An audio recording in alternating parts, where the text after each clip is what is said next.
Welcome to the third video in this series on advanced orchestration techniques. In this video, we are going to learn all about doubling different instruments. Doubling is just simply the practice of using two or more different instruments to play the same part. We'll start by learning different reasons why you might want to use doubling in your music. Then we'll tackle different strategies for how you can select the right instruments to get the exact sound you're looking for. So with that, let's get started. So there are essentially three different reasons why you would want to double instruments in your music.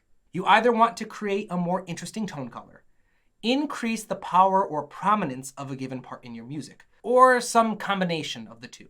The golden rule of doubling is that if you don't have a specific reason why you need to do it, then you probably shouldn't.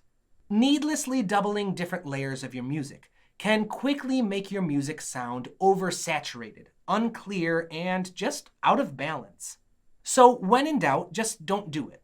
Now, with that being said, there are still plenty of opportunities for when doubling instruments could be perfectly appropriate.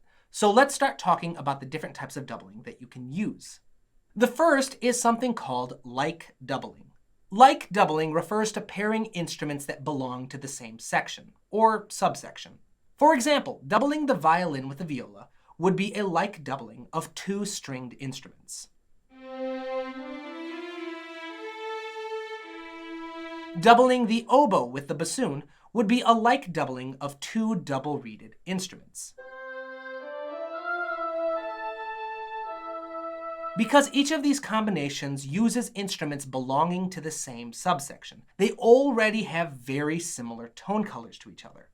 As such, combining them doesn't really result in any dramatic new tone color. Instead, this approach works best when your primary focus is on increasing the volume and presence of the material that you are doubling. The second type of doubling is called unlike doubling. And as the name suggests, this is essentially doubling two or more instruments that belong to different sections or subsections. For example, doubling the viola and the clarinets is doubling a stringed instrument with a woodwind instrument.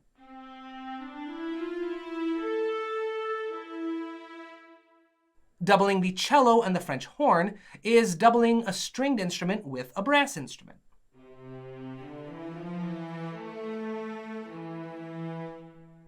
In both of these situations, the instruments doubling each other are from different sections.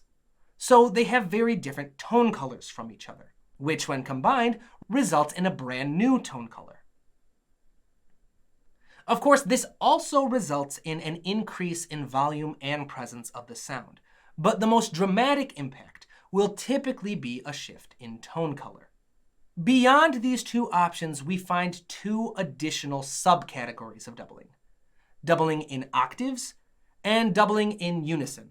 These two options have a further impact on the type of sound you create by selecting whether or not your instruments are playing the exact same notes, or if they're playing the same line but in different octaves, or even just any other interval other than an octave or a unison, like a perfect fifth. In general, having your instruments play in unison results in a sharper focus on creating a new tone color, while having your instruments play in octaves or other intervals will typically result in a sharper focus on volume and presence. The reason for this is that doubling in octaves takes up more space across the different registers in your music, while doubling in unison forces the two sounds to mush together into a new composite sound. The important thing to note here is that neither impact is mutually exclusive. Playing in unison will result in more volume, but with a more noticeable impact on tone color. Playing in octaves will result in a new tone color, but with a more noticeable impact on overall volume. Now, as I mentioned earlier, the golden rule to doubling is to only use it when necessary. It's always a safe bet to figure out the primary instrument that you want to perform each layer of your orchestration first, and then revisit to see if there are any additions you want to make. If you're looking to create a more interesting tone color, try using an unlike doubling in unison. If extra power or prominence is more of what you're looking for, try doubling in octaves. There are all kinds of different combinations that you can create, which brings us to our next topic. How do you know which instruments to combine? Well, the trick here is to picture the kind of sound that you're trying to create. Just like we learned in the last video. Select a primary instrument to work with that can create as close to the kind of sound you want as you can get. Let's say that I decide I want a solo flute to perform this line of music. The next step is to figure out how I want to modify this sound. In other words, what qualities are missing that I want to add. Here, the flute does have a soft and lyrical quality that I like, but I wish it had a bit more bite, something a little bit pluckier, something with a crisp attack to the sound. So with this in mind, it's just a simple matter of figuring out which instruments can provide that modification, and then making a choice. If I want a sharper attack, I could double with the marimba, the piano, pizzicato strings, or the harp. Since I'm looking for a pluckier, more intimate sound, I think I'll go with the harp. Doubling these two voices in unison will give me an unlike doubling, and it helps create the type of sound that I was looking for.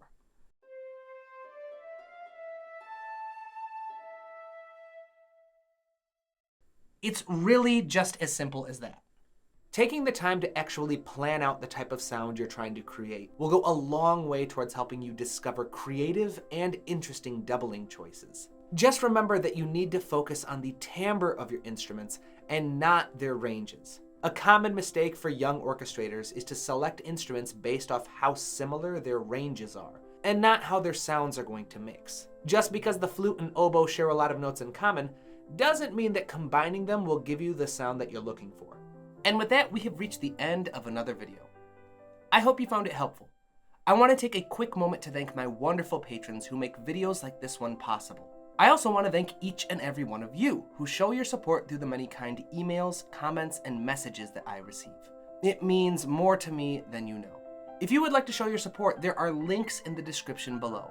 And don't forget to like the video and subscribe to the channel. Until next time, keep studying, keep working hard, and keep writing new music.